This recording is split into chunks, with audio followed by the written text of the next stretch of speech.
Siyaram everyone, आपका vocab foundation batch 2.0 शुरू हो गया है और ये है आज आपकी पहली क्लास।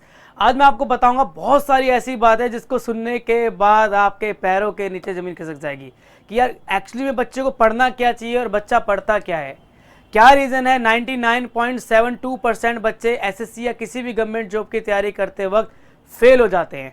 ये रहा रीज़न। मैं आपको बहुत सारी बातें बताऊंगा, आराम से पेन कॉपी लेके बैठो सारे के सारे बच्चे। आज मैं आप लोगों को बताऊंगा इंट्रोडक्शन ऑफ सिलेबस। आज हम लोग डिस्कस करने जा रहे हैं वोकैबुलरी का पूरा सिलेबस। अगर मैं एक आम बच्चे की बात करूं कि भाई वोकैब का सिलेबस क्या है, वो बोलेगा synonym, antonym, one word substitution, spellings, यही बात बोलता है बच्चा। इडियम्स, हद मार के बोल देगा फ्रेजल वर्ब्स, जिसे आप फ्रेज भी कह लो, है ना। ये है सिलेबस। ये सिलेबस है सर एक आम बच्चे का। एक आम बच्चा सिर्फ इतने ही बात जानता है। लेकिन अगर बात करता हूं मैं उन बच्चों की जो सिलेक्शन की तरफ मूव ऑन करते हैं तो सिलेबस इससे भी ज़्यादा है सर। इसके अलावा जो आपको एक्स्ट्रा चीज़ पढ़नी होती है, जो बेसिकली पढ़ना ही पढ़ना है, एक्स्ट्रा क्या, homonym, homophone, paronym, tone of word, range of vocab और लास्ट आपका चेंज इन ग्रामेटिकल प्रोफाइल। ये चेंज इन ग्रामेटिकल प्रोफाइल आपका एयरफोर्स के एग्जाम में बहुत ज़्यादा आता है। एयरफोर्स की अगर बात करूं, चाहे एयरफोर्स एक्स ग्रुप की बात कर लो या वाई ग्रुप की बात कर लो, मैं यहाँ पे आपको लैंग्वेज पढ़ाऊंगा। लैंग्वेज का मतलब है मैं आपको सारे गवर्नमेंट एग्जाम एक साथ तैयार करा दूंगा। मेरा काम है इंग्लिश पढ़ाना। ये आपका काम है कि आप एसएससी का एग्जाम दे रहे हैं, बैंक का दे रहे हैं, DSSB का दे रहे हैं, DDA का दे रहे हैं, ये आप डिसाइड करो। Sir I am no one. मेरा काम है सिर्फ पढ़ाना, मैं पढ़ा के चला जाऊंगा। अब मुद्दे वापस आता हूँ, एक आम बच्चा करता क्या है, एक साधारण बच्चा पढ़ता क्या है। एक साधारण बच्चा सिर्फ ये पढ़ के चला जाता है कि सर मैंने सिनोनिम कर लिए, एंटोनिम कर लिए, सिनोनिम की शीट कर ली। इस तरह वो देखता ही नहीं है। क्यों नहीं देखता? क्योंकि उसको पता ही नहीं है कि ऐसा कुछ एग्जिस्ट भी करता है। एग्जाम में आ ये रहा है, आप पढ़ ये रहे हो, तो कैसे सिलेक्शन होगा सर? ये पढ़ रहे हो, बहुत अच्छी बात है, तो इसका 10 में से 5 क्वेश्चन कर लोगे, 6 कर लोगे। ये भी पढ़ोगे तो इसका 10 के 10 क्वेश्चन कर लोगे। अब कट ऑफ देखो कितनी ज़्यादा जा रही है। इतनी कट ऑफ के अंदर आपको लगता है कि जनरल कैटेगरी के होके आप 10 में से 5 क्वेश्चन करोगे सिलेक्शन हो जाएगा। 10 में से 5 का मतलब है, 6 का मतलब है 60%। कट ऑफ जा रही है सर 70% से ऊपर। 200 में से 140 कट ऑफ है आपकी। 200 में से 140 कट ऑफ बहुत ज़्यादा होती है सर। उसके लिए आपको बहुत स्ट्रॉन्ग लेवल मेहनत करनी पड़ेगी। अब मेरे पास बहुत सारे क्वेश्चन हैं। ये सिलेबस है आपका सारा का सारा जो आप डिस्कस करने जा रहा हूँ। सबको पता है सिनोनिम क्या होते हैं, एंटोनिम क्या होते हैं, वन वर्ड सब्स्टिट्यूशन क्या होते हैं, स्पेलिंग्स एंड इडियम्स। ये फालतू की बातें नहीं करेंगे, वहाँ से डिस्कस करेंगे। मेरे पास 2 क्वेश्चन है आपके साथ। पहला क्वेश्चन है मेरा, मुझे ये जानना है sir what is antonym, sorry what is homonym and what is homophone. पहला क्वेश्चन। दूसरा क्वेश्चन मैं क्यों पढ़ूँ, मेरे एग्जाम से इसका क्या लेना देना है और मेरे एग्जाम में ये कहाँ आता है। बहुत स्ट्रॉन्ग क्वेश्चन पूछूंगा आज, नेक्स्ट लेवल क्वेश्चन पूछूंगा। हर क्वेश्चन के ऊपर डेट डालूंगा, गूगल करना, आपको क्वेश्चन मिल जाएगा एग्जाम में कैसे आया हुआ है। मैं शुरू करता हूँ पढ़ाना। मेरा पहला वर्ड है होमोनिम। एक वर्ड ये मेरे पास, एक वर्ड है मेरे को जो इसके साथ एक्सप्लेन करना है आपको, होमोफोन। दोनों वर्ड एक साथ लेकर चलो, what is homonym and what is homophone. हमारे एग्जाम से क्या लेना देना है और हमारे एग्जाम में कहाँ आता है। सारे के सारे बच्चे ध्यान से मेरे साथ रिपीट करेंगे सबके सब।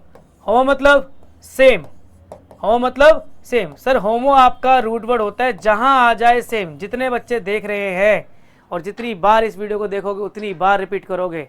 बात समझ आ रही है? ईमानदारी से काम करोगे अपने साथ, जैसे मैं यहाँ ईमानदारी से पढ़ा रहा हूँ कि नहीं कैमरे पढ़ रहे हो तो कुछ चुपचाप पढ़ रहे हो। मेरे साथ बोलोगे अब सारे के सारे। होमो मतलब सेम, होमो मतलब सेम। सर फोन भी आपका रूट वर्ड होता है, जहाँ भी आ जाए इसका मतलब होता है साउंड। तो होमोफोन का मतलब क्या हो गया, ऐसे शब्द जिनका सिर्फ और सिर्फ क्या सेम है, साउंड। साउंड मतलब प्रोनाउंसिएशन, सिर्फ साउंड सेम है, बाकी सब अलग है।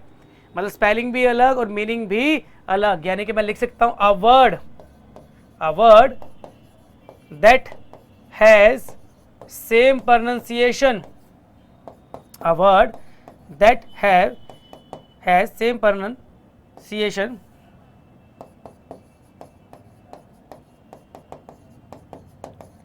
but different in spelling and meaning। Pronunciation तो सेम होगी सर, लेकिन स्पेलिंग और मीनिंग में वो क्या होंगे, अलग। That's called homo phone. मैं एग्जांपल देता हूँ होमोफोन का, बहुत बढ़िया सा एग्जांपल ले लो मेरे से। मैं होमोफोन के एग्जांपल देता हूँ। मैंने एक एग्जांपल दिया बियर, BAAR, और एक एग्जांपल है BEER। बात समझ आ रही है? फिर देखो ये तो बहुत है मेरे पास, सन, SUN सन, SON सन। जैसे for example then, THAN then, THEN then, that's called homophone. अभी लोकल वर्ड्स लिखे, लोकल एग्जांपल्स लिखा हूँ, अभी लिखूंगा एग्जाम के क्वेश्चन, तब देखना लेवल कहाँ लेके जाऊँ क्लास का। फिर आ जाओ मेरे साथ, फिर से रिपीट करना सारे के सारे। भाई होमो का मतलब क्या है? सेम। होमो मतलब सेम। निम का मतलब होता है सर नाम। निम आपका एक रूट वर्ड है, ये भी ठीक है, निम आपका एक रूट वर्ड है। मैंने बोला ये भी, इसका मतलब होमो भी रूट वर्ड है। होमो और निम दोनों रूट वर्ड होते हैं सर। अभी आगे जाके इसका डिस्कस करेंगे। रूट वर्ड की पूरी एक सीरीज चलेगी आपके साथ मेरी, जिसके तो 60 से 70 कम से कम रूट वर्ड डिस्कस कर ही जाऊंगा, आराम कम से कम डिस्कस करूंगा, और बहुत स्ट्रॉन्ग लेवल पे। अब मुद्दे वापस आता हूँ। होमो आपका मतलब होता है सेम, निम मतलब होता है आपका नाम। आपने सुना होगा सिनो निम, एंटो निम, पैरो निम, होमो निम, एंड्रो निम, गाइनो निम, एप्टो निम, आउटो निम। निम जब वर्ड पढ़ाऊंगा तब इसकी बात को डिस्कस कर लेंगे। फिलहाल समझ लो होमो मतलब सेम, निम का मतलब नाम। तो होमोनिम वो शब्द होते हैं सर जिसमें सब कुछ सेम है। सब कुछ मतलब दो चीज़, स्पेलिंग भी सेम है और प्रोनाउंसिएशन भी सेम है। तो फ़र्क क्या है? फ़र्क है सिर्फ और सिर्फ मीनिंग का। फ़र्क है सिर्फ और सिर्फ मीनिंग का। यानी कि मैं लिख सकता इसकी definition, a word that has same pronunciation and spelling but different in meaning। ये आते स्ट्रॉन्ग तरीके से एग्जाम में और ये परेशान भी करते हैं। ध्यान से मैंने एग्जाम्पल देना शुरू करता हूँ मैं आपको। यहाँ पे एग्जाम्पल देखो, पहला एग्जाम्पल लिखता हूँ मैंने, यहाँ पे लिख दिया बियर, वो देखो वो वाला सेम, और बियर दोनों बार मैंने स्पेलिंग भी सेम लिखी है और प्रोनाउंसिएशन भी सेम है, लेकिन मीनिंग अलग है। जब ये बियर नाउन का काम करेगा तो भालू होता है इसका मतलब, लेकिन जब ये बियर वर्ब का काम करता है तो इसका मतलब है सहन करना, टॉलरेट। अभी सिनोनिम देखेंगे आगे जाके। जैसे फॉर एग्जांपल, फिर एक एग्जांपल देखो मेरे पास, रोज और रोज। जब ये रोज शब्द नाउन का काम करेगा तो गुलाब, लेकिन जब ये रोज शब्द आपका वर्ब का काम करेगा तो सर वर्ब की सेकंड फॉर्म होती है राइज, रोज और राइजन। राइज, रोज और राइजन। इतनी बात समझ आ रही है? एक एक एग्जांपल आप लोग देंगे, मेरे को जगह छोड़ रहा हूं मैं यहाँ पे पॉइंट नंबर 3 को लिखने के लिए, एग्जांपल के लिए आप देंगे। यहाँ पे जो भी एग्जांपल आपको समझ आएगा आप लिखेंगे यहाँ पर, और वीडियो में कमेंट कर देना कि सर मेरा एग्जाम्पल ये है। सही होगा तो मैं यस बोल दूंगा, गलत होगा तो मैं बोल दूंगा गलत है भाई, ठीक है। बियर बियर, रोज रोज, ठीक है। एक एग्जांपल चलो मैं लिखता हूँ। 4th नंबर का एग्जांपल आप लिखोगे बार्क और बार्क। फिर वही बात, जब ये बार्क शब्द नाउन का काम करता है और बार्क शब्द वर्ब का काम करता है। पहले वर्ब वाला देख लो। जब ये वर्ब का काम करता है सर इसका मतलब होता है आपका भौंकना, लेकिन जब ये बार्क शब्द नाउन का काम करता है इसका मतलब होता है पेड़ का तना। पेड़ की जो आउटर स्किन होती है, टफेस्ट स्किन, उसे बार्क बोलते हैं। अब ये जो वर्ड है बार्क, ये वाला जब ये नाउन का काम करता है, जाओ जाके क्वेश्चन उठा के देखो, CPO 2024 में देखने को मिलेगा। बिल्कुल लेटेस्ट वर्ड बता दिया मैंने आपको। CPO 2024 जो अभी हुआ है उसमें देखने को आपको ये वर्ड मिलेगा। वहाँ ये 1 वर्ड में पूछा गया था। कहाँ पूछा गया था भाई? ये 1 वर्ड में, वहाँ वर्ड पूछा गया था बार्क। अब देखो जब ये नाउन का काम करता है इसका मतलब है the outermost and toughest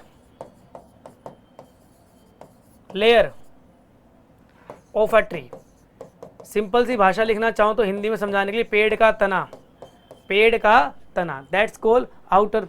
इतनी कहानी समझ आई सबको? मैं सैड हो गया हूँ, उतार लेना आराम से। ये सिलेबस था आप लोगों का, इंट्रोडक्शन ऑफ सिलेबस, ये उतारा आपने। उसके बाद आपने होमोनिम और होमोफोन के समझे डेफिनेशन कि what is homonym, what is homophone, ठीक है। एग्जाम्पल आपके सामने लिखे हुए हैं। उसके बाद बार्क का एग्जाम्पल आ गया आपके पास। इसी में फिर दोबारा वापस चलता हूँ मैं, ठीक है। इसी में फिर दोबारा वापस चलता हूँ मैं, ये मैंने क्लीन कर दिया है। फिर आ जाओ वापस। ये तो था what is homonym, what is homophone. अब मैं जानना ये चाहता हूँ ये मेरे एग्जाम में आते कहाँ पर है, मैं क्यों पढ़ूँ? आपके एग्जाम में 3 क्वेश्चन बहुत स्ट्रांगली पूछे जाते हैं। एक होता है एरर फाइंडिंग, कई बार ये एरर फाइंडिंग में आता है। एक होता है आपका एरर फाइंडिंग, अगर मैं छोड़ दूँ, एक होता है आपका filling the blanks. Filling the blanks में भी इसका बहुत अच्छे से इस्तेमाल करा जाता है।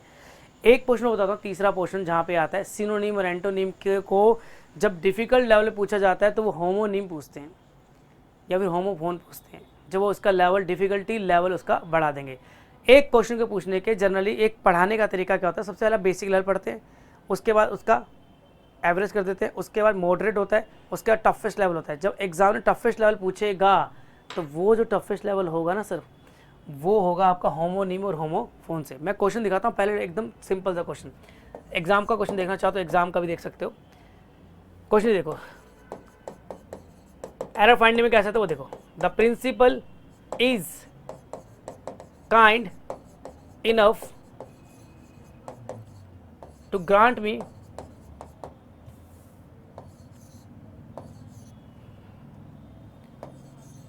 to give me free studentship। कितनी बार ये क्वेश्चन आपके एग्जाम में आया होगा।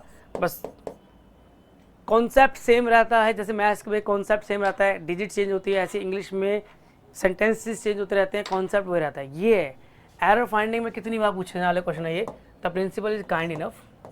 ये मैंने क्वेश्चन लिख दिया, आपको बताना है कौन से पार्ट में एरर है। ए पार्ट में एरर है, बी में है, सी में है या डी में। मैंने एरर फाइंडिंग का एग्जांपल दे दिया आपको, ठीक है। जैसे फॉर एग्जांपल अगर आप मुझसे पूछोगे तो आंसर गया ए, आंसर गया ए। क्यों गया सर? प्रिंसिपल ये वाला नहीं आएगा सर, प्रिंसिपल आप प्रधानाचार्य की बात कर रहे हो तो प्रिंसिपल ये वाला लिखा जाएगा, तो आंसर क्या ये, इसे कहते हैं वर्ड बेस्ड एरर। और जिसका होमोनिम और होमोफोन काफ़ी स्ट्रॉन्ग होगा वही इस तरह क्वेश्चन कर पाएंगे। अभी तो बहुत सिंपल लिखा है प्रिंसिपल प्रिंसिपल। सो जो अल्टर और अल्टर की बात करूँ तो टफ हो जाएगा ना, अल्टर और अल्टर। और डोज और डोज की बात करूँ तो, क्लोज और क्लोज की बात करूँ तो, आपको लगता है क्लोज तो मुझे पता है सर, अभी CHSL 2024 का एग्ज़ाम हो चुका है, उसका क्वेश्चन पूछूंगा तब बताना कितना पता है, तब बताना कितना पता है।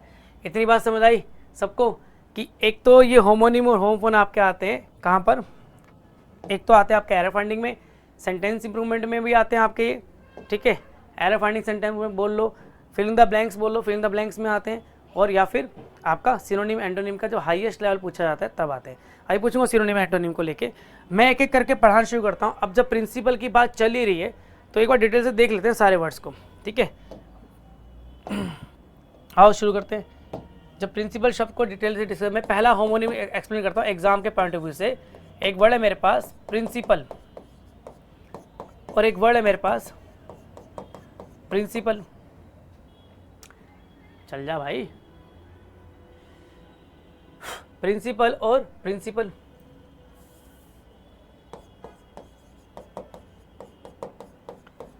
दोनों के बारे में एक बार डिस्कस कर लेते हैं। देखो ध्यान से, अब अलग अलग जैसे एक शब्द के दो पार्ट ऑफ स्पीच बन गए तो इसका मतलब उसके दो मीनिंग निकल कर आएंगे। मैं नीचे ऊपर वाले प्रिंसिपल शब्द की बात करूं सर, इसके दो पार्ट ऑफ स्पीच है। ये शब्द आपका नाउन की तरह भी काम करता है और एडजेक्टिव की तरह भी काम करता है। जब ये नाउन की तरह काम करता है तो इस प्रिंसिपल का मतलब हो गया प्रधानाचार्य, जो आपको पता ही है, ठीक है। लेकिन जब एडजेक्टिव की तरह काम करता है तो सर इसका मतलब होता है मेन, यानी कि प्राइमरी, मुख्य। इतनी बात समझ आई। और ये प्रिंसिपल जो नीचे वाले सिर्फ और सिर्फ नाउन है, इसका मतलब होता है आपका कैनन, ठीक है, टेनेंट, रूल्स और डॉगमा। ये सारे के सारे सिनोनिम हैं, सबका मतलब है सिद्धांत। हमारे जीवन के कुछ सिद्धांत होते हैं, उन्हें कहते हैं हम प्रिंसिपल। ये लास्ट वाला नीचे वाला हो गया आपका सिद्धांत, ये वाला। इतनी बात समझ आ रही है सबको? अच्छा, डोगमा थोड़ी सी नेगेटिव सेंस में इस्तेमाल किया जाता है। डोगमा वर्ड की सेंस होती है पॉजिटिव और नेगेटिव। डोगमा नेगेटिव सेंस में भी इस्तेमाल करा जाता है। इसका एक्शन में होता है कट्टर।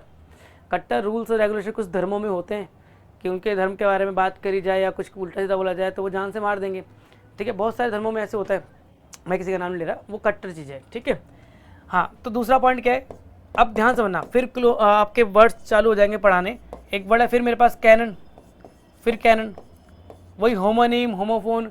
सिंगल लाइन वाले कैनन का मतलब ये नाउन है, ऊपर लिखा हुआ है, इसका मतलब है रूल्स, सिद्धांत, ठीक है। नीचे वाला भी नाउन है सर, इसका मतलब होता है अ हैवी गन। सिंपल भाषा में बात करना चाहो तो तोप की बात कर रहे हो, सिंपल भाषा में बात करना चाहूँ तो तोप की बात कर रहे हो, दैट्स कॉल्ड कैनन। एक चीज़ समझता हूँ, मैं जब आपको वोकेबलरी पढ़ाना शुरू करूँगा अभी वोकैब फाउंडेशन बैच के अंदर, मैं थीम वाइज वोकेबलरी पढ़ाता हूँ हमेशा।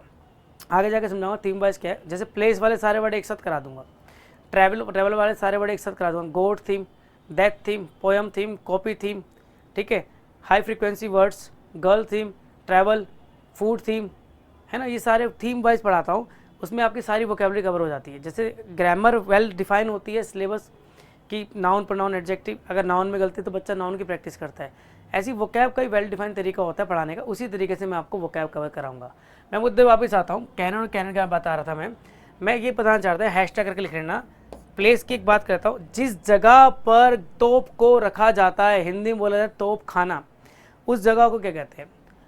चाह के भी सर आंसर नहीं दे पाओगे, उस जगह को कहा जाता है बैटरी। अब देखो बैटरी का मतलब सुनते, बैटरी वर्ड आती बच्चा बोलेगा सर बैटरी कैसे पॉसिबल है, बैटरी तुम्हारे फ़ोन में होती है, वो भी मीनिंग है। होमोनीम आ गया सर, बैटरी के दो मतलब निकल कर आ गए। पहला मीनिंग बैटरी का जो आपको पता ही है सबको, दूसरा मीनिंग बैटरी का जिस जगह पर तोप को रखा जाता है, यानी कि तोप खाना। कि मैं लिख सकता हूँ a place where cannon, a place where cannons are kept. जिस जगह पर तोप को रखा जाता है उसे कहा जाता है बैटरी। और हिंदी लिखना चाहूँ तो मैं लिखता हूँ तोप खाना। मैं एक एक वर्ड आपके साथ एक्सप्लेन करता हुआ चल रहा हूँ ताकि आपको समझ आए होमोनिम क्या है, होमोफोन क्या है। एग्जाम के क्वेश्चन पूछूंगा, पेशेंस बना के रखना, दुनिया भर के क्वेश्चन पूछूंगा एग्जाम के, ठीक है। कोई बढ़िया सा रंग लेते हैं यार, चलो ये लेते हैं। इतनी बात समझ आई। मैंने आपको पहला वर्ड प्रिंसिपल पूछा, उसके साथ कैनन आया, ये पूछ लिया, ठीक है। एक बार ये भी देख लेते हैं, टीनेट की बात कर लेते हैं। इससे एक वर्ड और बनता है, तीसरा पॉइंट आ गया मेरे पास, तीसरा वर्ड पॉइंट आ गया मेरे पास। टीनेट की बात कर लेते हैं। एक वर्ड टीनेट के साथ ये भी आता है, फर्क समझना। ये भी नाउन है सर, ये भी नाउन है, लेकिन ऊपर वाले का मतलब तो हो गया रूल्स, सिद्धांत, हर किसी के जीवन के होते हैं। इसका मतलब होता है रेंट, मतलब किराया, रेंटर यानी कि किराएदार। तो इसका मतलब हो गया सर आपका किराएदार, ठीक है। रेंटर और टीनेंट एक ही बात है। हिंदी थोड़ी सी इधर उधर गलत लिख सकता हूँ तो अपनी तरफ से लिखना, हो सकता है हिंदी इधर उधर होनी नहीं चाहिए, हिंदी भी गलत। एक अच्छे टीचर को भाषा तो लिखनी आनी चाहिए, बट कोई नहीं, मेरे से हो जाती है, तो उसके लिए थोड़ा ध्यान रखना, ठीक है। फिर देखो फोर्थ पॉइंट है ना, 1 2 3 हो गए ना वर्ड्स। कैनन बता दिया, टीनेंट बता दिया, प्रिंसिपल हो गया। एक वर्ड देखो, एक वर्ड है मेरे पास डोज एंड डोज, ये भी देख लो एक बार, डोज एंड डोज, दोनों फर्क समझना। ये वाला जो डोज है इसका मतलब होता है, अगर मैं आपसे पूछना चाहूँ तो आप बोलोगे खुराक, मेडिसिन लेना, ये वो ढिमका रहना। इसका एक्चुअल मीनिंग होता है a particular quantity of something. किसी भी चीज़ की अगर पर्टिकुलर क्वांटिटी ले रहे हैं तो वो डोज कहलाएगा। जरूरी नहीं है वो मेडिसिन ही हो, इट्स नॉट नेसेसरी मेडिसिन। जो जिम जाते हैं वो लोग भी डोज लेते हैं, प्रोटीन लेते हैं सुबह शाम, क्रेटिन लेते हैं सुबह शाम, इंजेक्शन ठुकवाते हैं, स्टीरॉइड्स लेते हैं, तो भी तो डोज ही है, ठीक है। तो डोज का मतलब होता है a particular quantity of something. Simple भाषा में लिख लेना खुराक, ठीक है, खुराक, ठीक है भाई। और इसकी बात करूं डोज का मतलब, इसके सिनोनिम लिखता हूं मैं, that's called nap, keep, sister, slumber, CatNap, snooze, 40 wings. ये सारे के सारे सिनोनिम हैं, सबका मतलब एक, नींद की झपकी लेना, नींद की झपकी लेना, यानी कि अ शॉर्ट स्लीप। भाई आपको कई बार आप लोगों ने पढ़ते पढ़ते नींद की झपकी ली है, नैप तो बहुत लेते हो आप लोग, that's called a short sleep, नींद की झपकी लेना। अच्छा, इसमें जो एक वर्ड मेरे को समझाने लायक लग रहा है वो है स्नूज। इस वर्ड क्या समझना, ये वर्ड देखा है कभी आपने? वोकैबलरी सर आपके चारों तरफ घूम रही है, बस आप उसको एनालाइज करना सीख जाओ, आपकी बात बन जाएगी। स्नूज का मतलब ही होता है सर आपका, ये आपके फ़ोन में होता है, अलार्म में स्नूज टाइम फिट करते हैं आप। जब स्नूज टाइम लगाते हैं 5 मिनट 10 मिनट, तो इसका मतलब उस 5 या 10 मिनट के बाद आप क्या करते हैं, उस 5 या 10 मिनट में आप क्या करते हैं, सो जाते हैं। That's called snooze. 40 विंग्स 1000 बार आपके एग्जाम में आया है। कैटनैप ये 1000 बार आपके आंसर एग्जाम में आया है, ठीक है। तो ये वर्ड समझने पड़ेंगे आपको। बात क्लियर है? अच्छा, अगर डोज और डोज की बात चल रही है तो इसके साथ मैं एक वर्ड और लेके चलूंगा सर, क्लोज एंड क्लोज। ये भी ले लो, क्लोज एंड क्लोज। आपके यहाँ इंग्लिश में एक कॉन्सेप्ट पूछा जाता है, जैसे आप कहते हैं क्लोज टेस्ट आएगा सर, क्लोज टेस्ट पढ़ा दो। तो कौन सा क्लोज है? क्लोज में जो क्लोज टेस्ट की स्पेलिंग है वो कौन सा है, ZE या SE? ये आपको समझना है। ऐसे समझो, मान के चलो ये एक पैराग्राफ है, इस पैराग्राफ में क्लोज टेस्ट होता क्या है, ऐसे करके एक पैराग्राफ दे दिया जाता है, उस पैराग्राफ को भरने के लिए 4 फिलिंग द ब्लैंक्स दिए होते हैं। दैट्स कॉल्ड क्लोज, ये वाला स्पेलिंग गैप। और नीचे वाला क्लोज डिपेंड करता है आप इस्तेमाल कैसे कर रहे हैं, इसका मीनिंग उसी पे डिपेंड करेगा। जैसे फॉर एग्जांपल मैंने कहा कि अगर ये एडजेक्टिव या एडवर्ब का काम करता है तो इसका मतलब है नियर, पास। लेकिन अगर ये वर्ब का काम करता है तो इसका मतलब है शट, शट यानी कि बंद कर देना। Close the door, shut the door, दोनों का मतलब बंद कर देना, है ना। इतनी बात समझ आ रही है? अब इसका एक चीज़ ध्यान रखना। अब मैं क्वेश्चन पूछता हूँ, CHSL यहाँ जगह छोड़ता हूँ मैं और क्वेश्चन लिखता हूँ। CHSL 2024 जो एग्ज़ाम हो चुका है उसका एक बार एग्जाम्पल देखो। CHSL 2024 का एग्ज़ाम अभी मेरे ख्याल से ख़त्म ही हुआ है, 2-4-5 दिन पहले। एक बार उसका क्वेश्चन देखो। मैं क्वेश्चन देखता हूँ, ये रहा क्वेश्चन देखो। It took 4 years state to dash the deal with the regional company। ठीक है, आपको फिल इन द ब्लैंक्स के ऑप्शन दे रहा हूं मैं, आपको ब्लैंक फिल करने हैं। ये रहे आपके ऑप्शन, स्टॉप, गेट, परफॉर्म और क्लोज। ठीक है, कमेंट योर आंसर। वीडियो को पॉज करके आराम से देखना, ठीक है।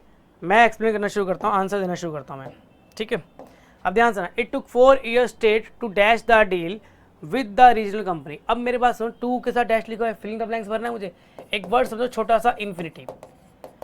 इन्फिनिटी कैसे बनता है? 2 प्लस बेस फॉर्म, आप V1 कह लो समझने के लिए।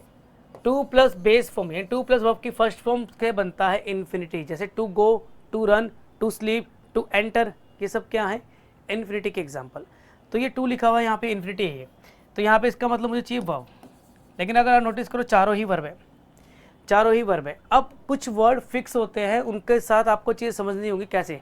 जैसे अगर आपने कोई गलती कर दी तो आप नहीं कह सकते डू अ मिस्टेक, आप बोलोगे मेक अ मिस्टेक।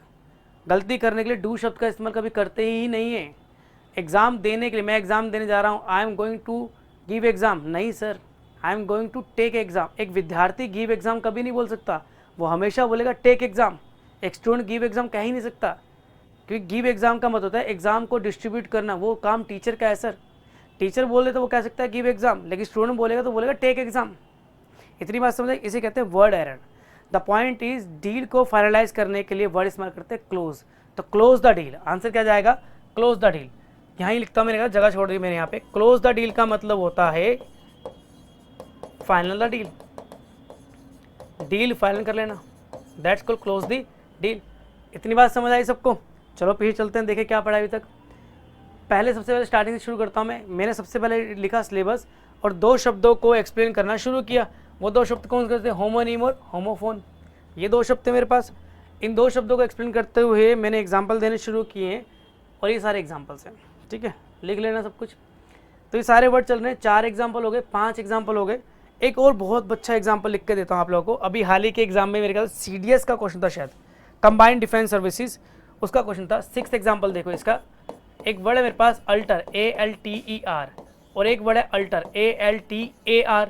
सिर्फ एक ही लेटर अलग है सर, सिर्फ एक ही लेटर अलग है। अल्टर और अल्टर में फ़र्क समझना। ये पहले वाला आपका वर्ब है, इसका मतलब ही होता है मॉडिफाई, यानी कि अपने आप को हालात के अनुसार चेंज कर लेना, ठीक है। और ये वाला अल्टर, ये नाउन है सर, इसका मतलब होता है a holy table, a holy table in a holy table used in religious ceremonies। ध्यान समझना कहानी को, अल्टर और अल्टर, ये वाला अल्टर 10 बार आपके OWS में आया हुआ है, वन वर्ड सब्स्टिट्यूशन के अंदर, ठीक है, और ये वाला अल्टर 10 बार आपके सिनोनिम एंटोनिम में आया हुआ वर्ड है सर। ये अब पॉइंट क्या समझाना चाह रहा हूँ, पहले वाले अल्टर का तो चेंज हालात के अनुसार अपने आप को हर कोई चेंज करता है। भारतीय लोग तो हमेशा कहते हैं इंडियंस, भाई हमसे ज़्यादा तो एडजस्ट कोई कर ही नहीं सकता, हम कर लेते हैं हर कंडीशन में एडजस्ट, तभी तो हम जीत पाते हैं कि हम हरा देते हैं कंडीशन को। हालात से हम हारते नहीं हैं, हम हालात को बोलते तेरी औकात नहीं भाई हमें हराने की, नॉन लिविंग थिंग हमें नहीं हरा सकती। लिविंग हरा दे तो हरा दे, आप मुझे हरा सकते हो सर, लेकिन नॉन लिविंग थिंग से मैं हारने वाला नहीं हूँ। ये हमारा एटीट्यूड होता है, इसलिए हम मॉडिफाई करते हैं अपने आप को कि भाई ऐसे कैसे नहीं, हम सुधार करेंगे अपने अंदर। और दूसरा अल्टर का मतलब है, चर्च में एक टेबल होता है, उसके ऊपर कैंडल लगाई जाती है, उस जगह को कहते हैं अल्टर। क्या क्या कहा जाता है, alter. Holi table, Holi table तो पवित्र, होली का मतलब होता है पवित्र। कहानी समझ आई, अल्टर और अल्टर। ये आपके कुछ एग्जाम्पल थे होमोनिम के। मैंने बताया अभी तक आपको कैसे पूछा जाता है, क्वेश्चन दिखा दिया मैंने आपको। इसको अब आप प्रिंसिपल जो आपको पता लग ही गया है कि प्रिंसिपल का मीनिंग क्या है, प्रिंसिपल का मीनिंग क्या है। अब इसको फिल द ब्लैंक्स में लिखना चाहो तो लोकल क्वेश्चन लिख लो एकदम छोटा सा, फिर एग्जाम का क्वेश्चन दिखाऊंगा। What is your dash goal, what is your dash goal, A और बी। अब देखो, अब मैंने आपको पढ़ा दिया ना होमोनिम क्या होते हैं, होमोफोन क्या होते हैं, सारे वर्ड पढ़ा दिए। अब आप इसका आंसर फट से दे दोगे। अगर नहीं पढ़ाया होता, ऑफलाइन कोचिंग सेंटर का एक्सपीरियंस अगर मैं शेयर करूँ आपके साथ, क्योंकि मैं ऑफलाइन बहुत पढ़ाता हूँ, तो सर 70 से 80% बच्चे सिर्फ और सिर्फ आंसर देते हैं सेकंड वाला, लेकिन आंसर जाएगा क्या, ए। ये नहीं जा सकता, क्यों जाएगा, इसके लिए सर ये देखो आप प्रिंसिपल एक्सप्लेन कर रखे, मुख्य होता है इसका मतलब मेन, ठीक है भाई। अच्छा, अब एग्जाम में मैंने कहा कि 3 तरह से आते हैं होमोनिम और होमोफोन। पहला एरर फाइंडिंग दिखा दिया, प्रिंसिपल वाला एग्जाम्पल। दूसरा फिल द ब्लैंक्स दिखा दिया। फिल द ब्लैंक्स का तो मैंने बिल्कुल लेटेस्ट एग्जाम्पल पूछा सर आप लोगों से। कौन सा पूछा, ये CHSL 2024, ठीक है, ये पूछा बिल्कुल। और लोकल क्वेश्चन भी दिखाया मैंने आपको, ठीक। मैंने एक एरर उसका लिख दिया क्या, CPU का क्वेश्चन लिखा है मैंने, अभी कोई नहीं लिखा, ठीक है। आगे चलते और एग्जांपल देता हूँ। अभी तक मैंने डिस्कस किए होमोफोन, जनरली मैंने होमोफोन के एग्जांपल दिए। अब मैं बात करता हूँ होमोनिम की। मेरा पहला वर्ड ये रहा। होमोनिम बड़े ज़बरदस्त तरीके से पूछे जाते हैं सर। पहला वर्ड है मेरे पास साउंड। अब फिर वही बात, होमोनिम बनते कैसे हैं, जनरली जब एक ही शब्द के 2 पार्ट ऑफ स्पीच बन जाते हैं तो होमोनिम बन जाता है। अब ये साउंड शब्द के 2 पार्ट ऑफ स्पीच है। पहला SSC का क्वेश्चन है सर, सिनोनिम में आया था, ये गूगल करना भी निकल कर आ जाएगा। SSC का वो क्वेश्चन है, ये सिनोनिम पूछा गया था साउंड शब्द का। साउंड शब्द के 2 मीनिंग है, एक सबको पता है, नाउन की तरह जब ये काम करता है इसका मीनिंग होता है आवाज़, लेकिन जब सेम शब्द एडजेक्टिव का तरह काम करता है सर, इसका आंसर होता है होलसम। बात समझ आई, दैट्स कॉल्ड होलसम। सेल्यूबेरियस, इसे ही कहते हैं salutary. Fit and fiddle, in the pink, healthy,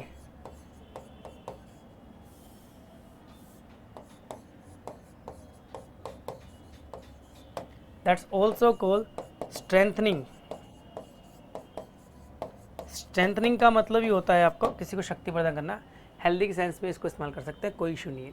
तो सारे के सारे सिनोनिम है, सबका मतलब एक। क्या मतलब है सबका सर, हष्ट पुष्ट, हेल्दी होना। ये वाला क्वेश्चन, ये CPU में आया हुआ क्वेश्चन है सर 2018 में, मेरे ख्याल से ये भी 2018 में SSC का क्वेश्चन था, ईडीएम में आया था, ठीक है, और ये तो आया ही हुआ है कई बार।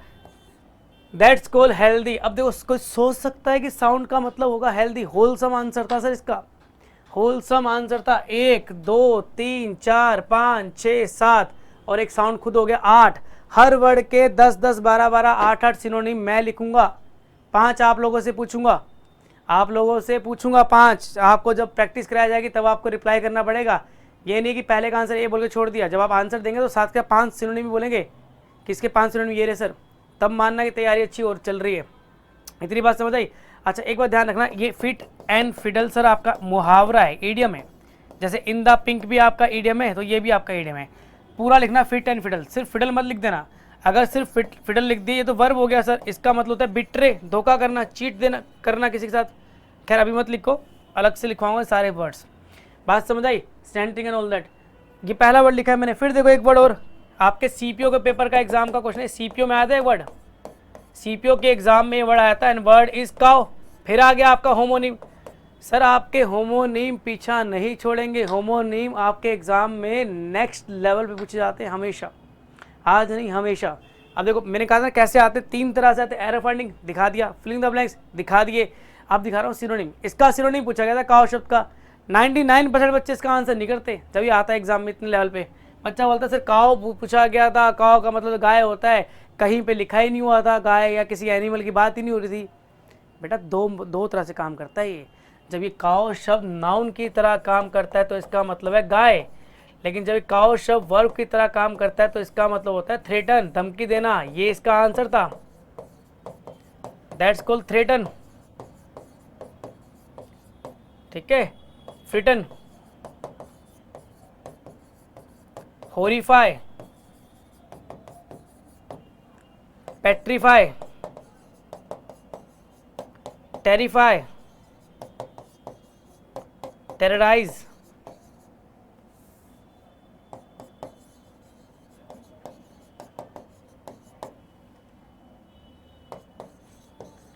सारे के सारे सिनोनिम में सबका मतलब एक, किसी को धमकी देना, धमकाना, इंटिमिडेट। बात समझ आ रही है? कितने हो गए? 1 2 3 4 5 6 7 8 9 और एक काउ खुद, सबके सब सिनोनिम है और सबका मतलब एक, किसी को धमकी देना। डोंट काउ मी, मुझे धमकी मत देना, डोंट काउ मी। एग्जाम्पल देखना चाहो तो एग्जाम्पल देख लो, एग्जाम्पल देखना चाहो तो एग्जाम्पल देखो। ये देखो बहुत प्यारा सा एग्जाम्पल देखता हूँ, माई काउ, काउस, योर काउ। ये टफ लैंग्वेज हो जाती है लिखना। अब देखो पहले वाला काउ नाउन का काम कर रहा था, इसका मतलब हो गया गाय, लास्ट वाला काउ भी नाउन का काम कर रहा था, इसका मतलब है गाय। मुझे कैसे पता लगा नाउन का काम कर रहा है? सर इसके लिए ग्रामर पढ़नी पड़ेगी, ग्रामर फाउंडेशन बैच में आ जाना। ये सब्जेक्ट है तो सब्जेक्ट का काम नाउन करता है, ये ऑब्जेक्ट है, ऑब्जेक्ट का काम भी नाउन करता है। तो बीच वाला क्या हो गया? वर्ब। बीच वाला क्या हो गया? वर्ब। इसका मतलब है मेरी गाय तुम्हारी गाय को सींग दिखाती है, डराती है, धमकाती है। लेवल देखो, काउस, ये वर्ब हो गया, सिंगुलर वर्ब लगाई हुई है मैंने। बात समझ आ रही है सबको? यहाँ तक क्लियर है सबको? अच्छा, इनमें से एक वर्ड है जो मुझे परेशान कर रहा है, मैं चाहता हूँ उस वर्ड को मैं और डिटेल से डिस्कस कर लूँ, and the word is intimidate, and the word is intimidate. मैं इस वर्ड को जरा डिस्कस कर लेता हूँ, इसमें लिख लेना आप लोग। इंटीमिडेट वर्ड के बारे में एक बार जान लो यार, ठीक है। इंटीमिडेट वर्ड के बारे में जान लो, नोट करके लिख लेना, इसको नोट करके ए पॉइंट करके लिखना। कंफ्यूजिंग वर्ड एक साथ चलेंगे, इंटीमिडेट। अब इस वर्ड के बारे में जानो सर। एक वर्ड है इंटीमिडेट और एक वर्ड है इंटीमेट। इंटीमेट के बारे में सुनते ही सबके दिमाग में एक ही बात आती है ना, वो नहीं है ये जो आप सोच रहे हो। जब इंटीमिडेट कह रहे हो तो आपको पता ही है सब, इसका मतलब है धमकी देना। और इंटीमिटेट जो वर्ड लिखा है नीचे, इंटीमेट जो वर्ड लिखा है नीचे, डिपेंड करता है इस वर्ड का इस्तेमाल कैसे किया जा रहा है, ये एडजेक्टिव है या नाउन है। अगर इंटीमेट शब्द एडजेक्टिव की तरह काम करता है तो इसका मतलब पर्सनल या प्राइवेट, और या फिर आप कह सकते हो जो आपको पता ही है सेक्सुअल रिलेशनशिप। ये तो सब जानते होंगे, है ना, ये तो कौन नहीं जानता। अक्सर इसका आप लोग बोलते हैं इंटीमेट सीन, ऐसे सीन जिसमें सेक्सुअल रिलेशनशिप को मेंशन किया जाता है, दैट्स कॉल्ड इंटीमेट सीन। लेकिन जब ये नाउन का काम करता है सर, तब इसका मतलब होता है बोजम फ्रेंड, यानी कि बेस्ट फ्रेंड। इसका सिनोनिम आया था इस बार के एग्जाम में, and the word is alter ego. Alter ego कहना है, अल्टर ईगो कह लो। एक वर्ड और लिखो इसका, क्रोनी, CRONY, क्रोनी। ये भी आता है आपके एग्जाम में। तीनों के तीनों, 1 2 3, तीनों सिनोनिम है, तीनों का मतलब है बेस्ट फ्रेंड, बेस्ट फ्रेंड। बात समझ आ रही है सबको? तो ये वर्ड्स हैं, ज्ञान है आपके पास अगर इतना, तो आप कह सकते हो कि आपकी वोकैबुलरी अच्छी है और आपके मार्क्स आएंगे इस बार।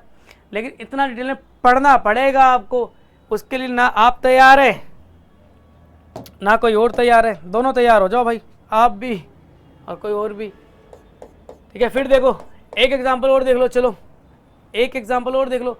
मैं एक वर्ड पूछता हूँ, सबको उसका आंसर देना है। मेरे पास वर्ड है डियर। डियर का क्या मतलब है? मैं वर्ड लिख देता हूँ, डियर।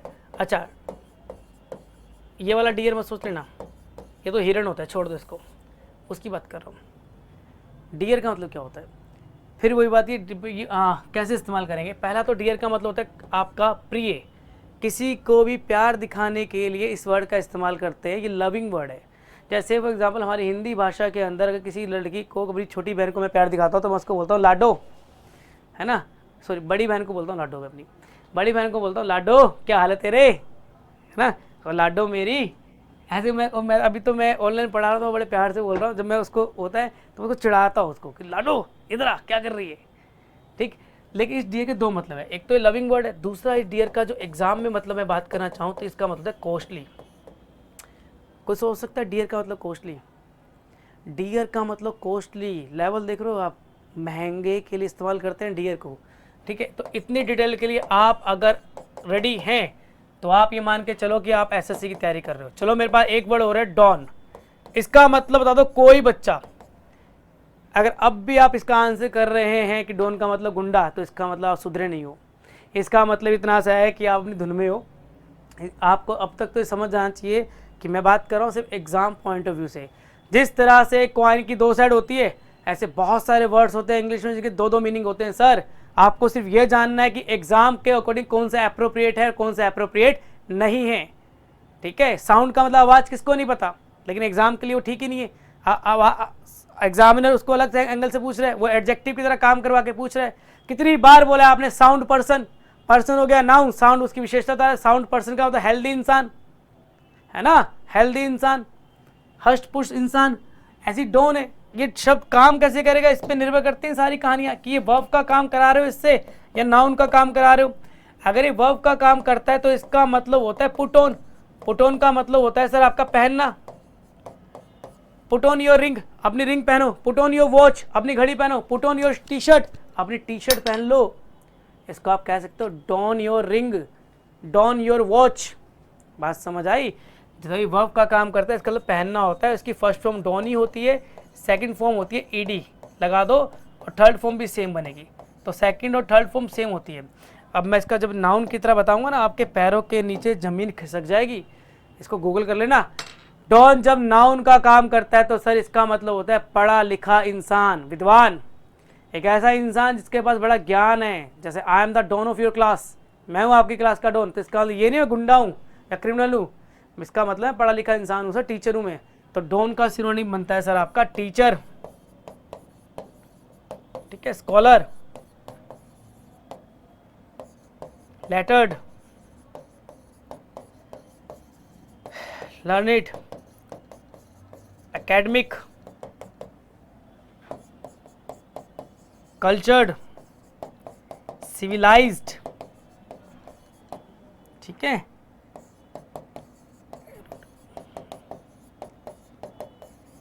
एगहेड, ठीक, हाईब्रो, सारे के सारे सिनोनिम है। सबका मतलब एक, विद्वान इंसान, पढ़ा लिखा, ज्ञानी इंसान। सर एक तरीका है वोकैबुलरी को याद करना, निमोनिक्स मेथड से। इसको की पॉइंट से याद करते हैं वर्ड्स। सबसे घटिया मेथड है, सबसे बकवास मेथड है, कोई रिजल्ट नहीं आने वाला। 50-100 वर्ड याद करने तो वो मेथड अच्छा है। 9th 10th 11th 12th लोग पढ़ाओ, खूब अच्छा मेथड है। आप तैयारी करो सीजीएल की, 2-2.5 हज़ार वर्ड्स से नीचे तो बात नहीं बनेगी आपकी। 2,5-3 हज़ार शब्दों की पहली बात तो की पॉइंट है ही नहीं। किसी तरीके से झगड़ पकड़ के आपने की पॉइंट बना भी दिए तो कैसे करोगे? होमोनिम कैसे करोगे? होमोफोन कैसे करोगे? रेंज ऑफ वोकैब कैसे करोगे जो कभी सुना ही नहीं है? टोन ऑफ वर्ड कैसे करोगे? अभी देखना टोन ऑफ वर्ड बताऊंगा कैसे करोगे यार। इसका मतलब फुद्दू बना रहे हो आप अपना और सामने वाला आपका, ठीक है। बात समझ आ रही है कि मेहनत करो और रिजल्ट ले लो, सिलेक्शन ले लो, एक यही सोल्यूशन है, इसके अलावा कोई सोल्यूशन है ही नहीं। कोई सोल्यूशन नहीं है। पढ़ो और जानो। नहीं पढ़ सकते, जय राम जी की, ठीक है। लेकिन ये फालतू की हरकतें करके तो आप अपना नुकसान करोगे। और ज़िंदगी में टाइम बड़ा कीमती है, खासकर आप जैसे यंग जनरेशन का। इसमें 2 वर्ड्स हैं जो मेरे को अच्छे लेवल पर डिस्कस करना चाह रहा हूँ मैं। ये दोनों एग्जाम में कई बार आ चुके हैं। ये वाला तो एरर फाइंडिंग में आया था, ये वाला तो एरर फाइंडिंग में आया था। सारे के सारे सिनोनिम हैं, सबका मतलब हो गया विद्वान, ठीक है, ये क्लियर हुआ। डॉन का मतलब क्लियर हुआ भाई। तीसरा चौथा एग्जाम्पल दे दिया मैंने, अभी वो बहुत एग्जाम्पल देने हैं मैंने इसके, पता नहीं कितनी लाइन, लंबी चौड़ी लाइन है, ठीक है। इसमें मैं आगे चलता हूँ, ठीक है, इसी में आगे चलता हूँ मैं, और फिर एक आखिरी क्वेश्चन भी कराऊंगा।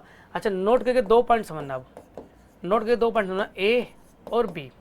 पहले ए पॉइंट समझ लो, एक वर्ड है लेटर, ठीक है, इसी मैंने जोड़ दिया ईडी, लेटर्ड बन गया, इसी में जोड़ दिया मैंने अनलेटर्ड। एग्जाम में ये वर्ड कितनी बार देखने को मिलेगा आपको, अनलेटर्ड। अब बच्चा क्या करता है, सारे शब्द याद करने की कोशिश करता है, शब्दों को तोड़ना सीखो। इसके लिए आपके पास प्रीफिक्स, सफिक्स, इनफिक्स और एफिक्स का ज्ञान होना चाहिए। ज्ञान अगर आपके पास है तो बात बन गई हमारी। जैसे फॉर एग्जांपल मैं यहाँ बताना शुरू करता हूँ, ये पहला लेटर नाउन हो गया सर, ये एडजेक्टिव हो गया और ये भी एडजेक्टिव हो गया। अब समझना आपसे, मैं लिखता हूँ डिस, एंटी, एन, ठीक है, I M, I N, I G, U N, U M, 1 2 3 4 5 6, none. ये 6 के 6 जो शब्द है ना सर, ये 6 के 6 आपके नेगेटिव प्रीफिक्स होते हैं। ये क्या होते हैं भाई, नेगेटिव प्रीफिक्स। नेगेटिव प्रीफिक्स का मतलब क्या है, नेगेटिव प्रीफिक्स का मतलब है सर, अगर किसी शब्द के साथ ये जोड़ दिए जाएं तो उसका मतलब बिल्कुल उल्टा कर देंगे। पॉजिटिव होगा तो कर देंगे नेगेटिव, नेगेटिव होगा तो क्या कर देंगे, पॉजिटिव। जिन बच्चों को नहीं पता प्रीफिक्स क्या होता है वो समझ लो ये क्या होता है। मान लो ये वर्ड है, जब कहीं भी आप एक शब्द को तोड़ते हैं तो 3 हिस्से मिलते हैं। पहले वाले पार्ट को कहते हैं प्रीफिक्स और लास्ट वाले पार्ट को कहा जाता है सफिक्स, और बीच वाले पार्ट को जनरली हम कहते हैं रूट वर्ड। क्या कहते हैं भाई, रूट वर्ड। तो ये प्रीफिक्स है। प्रीफिक्स का मतलब स्टार्टिंग में जुड़ेंगे, जैसे ये जोड़ रखा है आपने स्टार्टिंग में, तो ये प्रीफिक्स है, स्टार्टिंग में जुड़ेंगे। अगर किसी वर्ड के साथ इनको जोड़ दोगे तो उस वर्ड का मीनिंग बिल्कुल अपोजिट हो जाएगा सर। पॉजिटिव होगा तो नेगेटिव हो जाएगा, नेगेटिव होगा तो पॉजिटिव हो जाएगा। एग्जाम्पल देता हूँ, advantage, disadvantage, biotic, antibiotic, theist, atheist, possible, impossible, lettered, unlettered. यानी कि लेटर का एंटोनिम बन गया सर ये। लेटर का मतलब हो गया आपका पढ़ा लिखा इंसान, तो अनलेटर का मतलब हो गया आपका अनएजुकेटेड, इलिटरेट।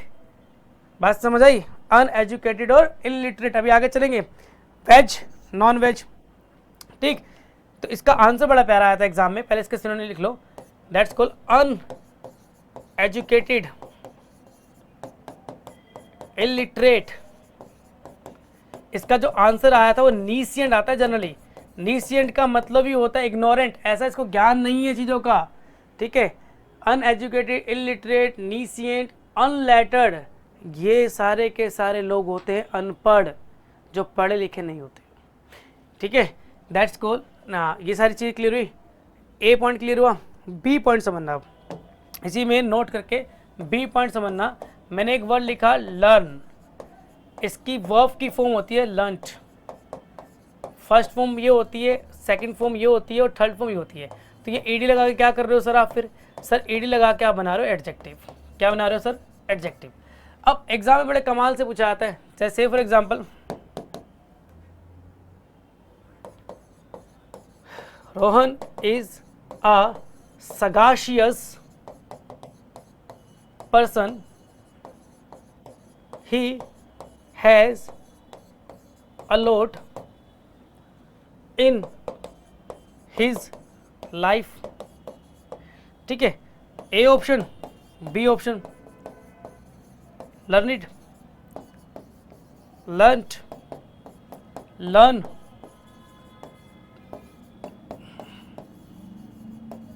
लर्निंग।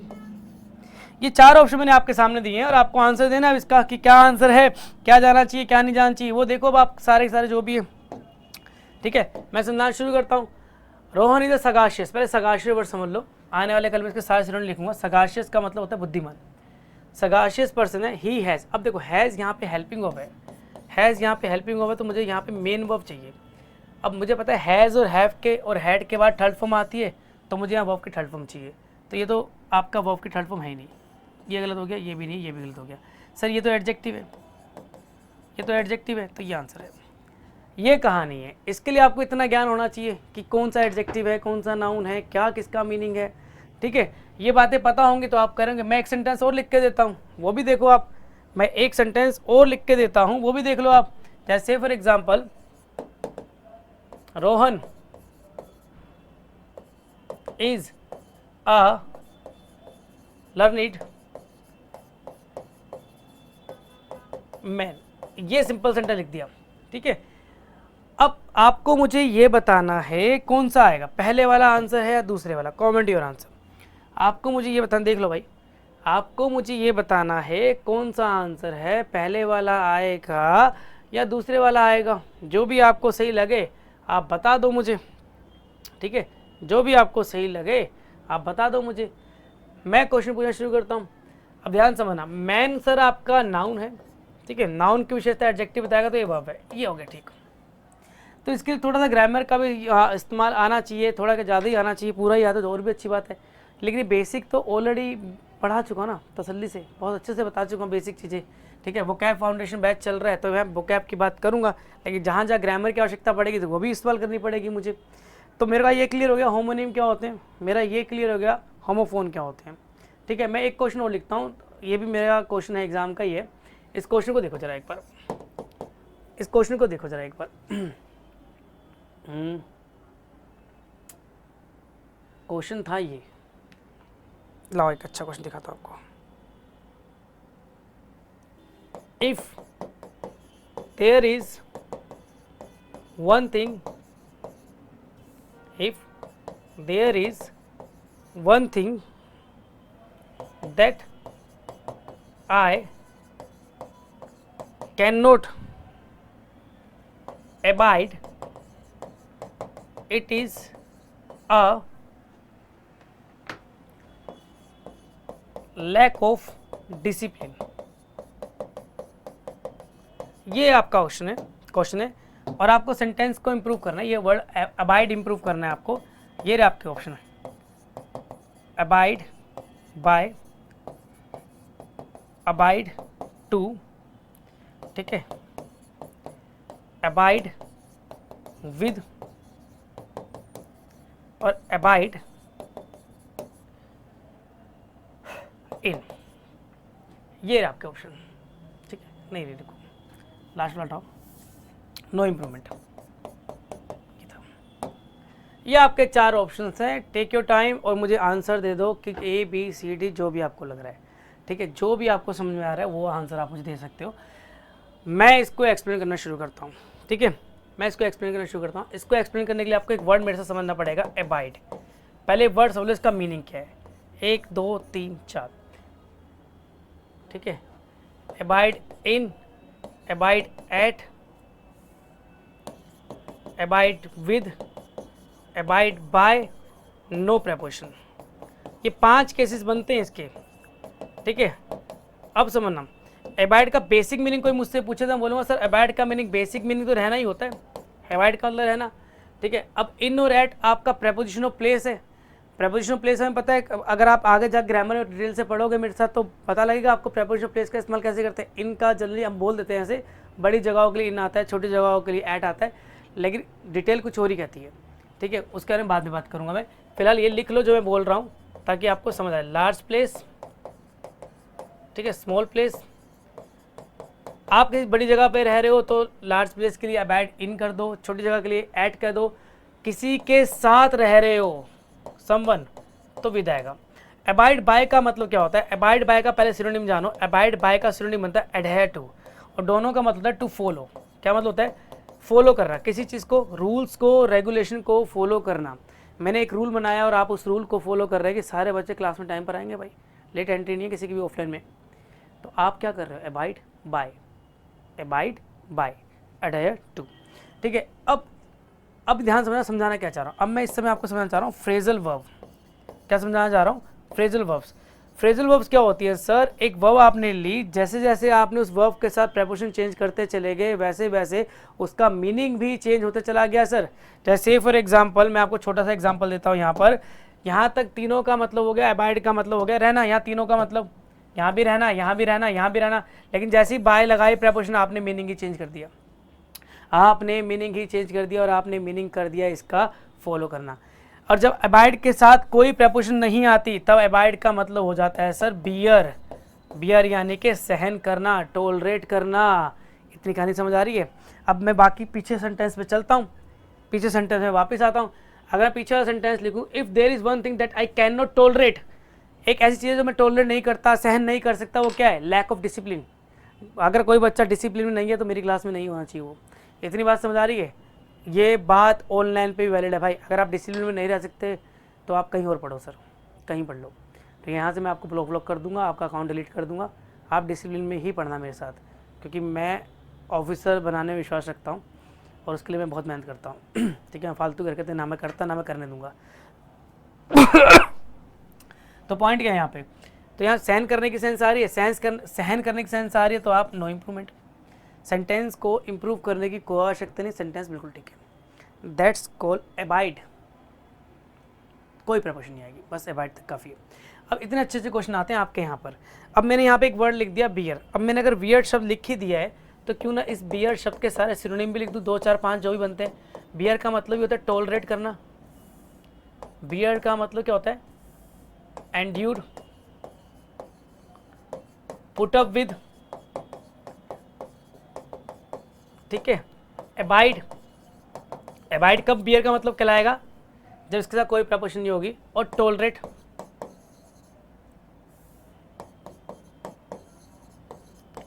ये सारे के सारे सिनोनिम हैं, सबका मतलब होता है सहन करना। मैं तुझे सहन नहीं कर सकता, I can't put up with you, सहन करना। I can't tolerate you, I can't beer you, सहन करना।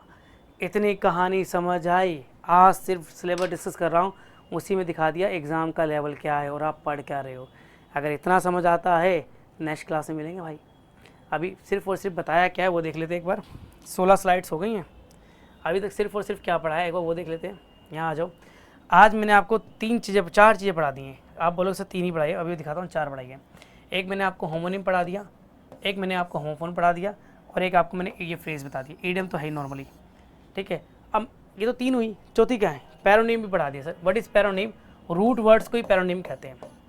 जो आप रूट वर्ड्स पढ़ोगे मेरे साथ, मैंने कहा ना 50-60 रूट वर्ड मैं कम से कम आपके साथ डिस्कस करूँगा, वो भी एग्जाम वाले से। थियो डिस्कस कर लेंगे, एस्टर कर लेंगे, होमो कर लेंगे, हेट्रो कर लेंगे, निम कर लेंगे, अल्टर कर लेंगे, ठीक है, साइड कर लेंगे, बहुत है दुनिया भर के जो मेरे को करने हैं। एग्जाम पॉइंट ऑफ व्यू से डिस्कस करूँगा जो मेनली आपके साथ करने हैं कवर।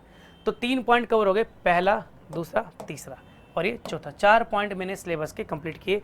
अब ये जो 4 पॉइंट है, ये वाले, ये 4 पॉइंट देखने हैं मैंने, सिर्फ 3 पॉइंट, 1 2 3, ये 3 पॉइंट रह गए। बस ये स्टार्ट करूँगा मैं नेक्स्ट लेक्चर के अंदर। जितना अभी तक रहा है याद करके आना। नेक्स्ट क्लास में मिलते हैं। 1 मिनट को सियाराम बोलने से पहले एक चीज़ मेरे को चेक करने दो। हाँ, नेक्स्ट क्लास में मिलते हैं। ये सारा मैंने करा दिया है। अच्छे से नोट्स बनाओ, याद करो। याद कैसे करते हैं वोकैबुलरी का, वो तरीका सब कुछ बता चुका हूँ। कौन कौन से मेथड्स हैं, इस पहली वीडियो देख लो, ये दूसरी वीडियो है। नेक्स्ट क्लास में मिलते हैं। Best of luck, Siyaram. पढ़ाई करते रहो।